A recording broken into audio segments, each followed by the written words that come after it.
Okay, here's a problem related to this computer. Every time I power on the PC, these BIOS things are being shown and then it enters into BIOS. That's it.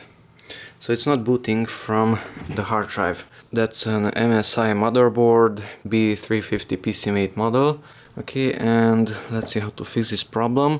Here at boot priority, the first one is the hard drive, hard disk. Okay, then CDs and so on, but it's still entering into BIOS and it's not booting from the hard drive.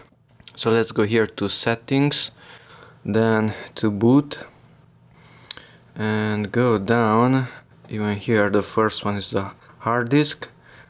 Let's go down here to hard disk drive BBS priorities, the last one. Okay, and here's the problem. All three of them are set to disabled. The first one should be this RAID array, because I connected two of my hard drives in a RAID configuration. And then whichever we want. Okay, so make sure you're not disabling all these settings. And if I go back to boot, now it's not saying only hard disk, but it has an AMD something there. AMD RAID array.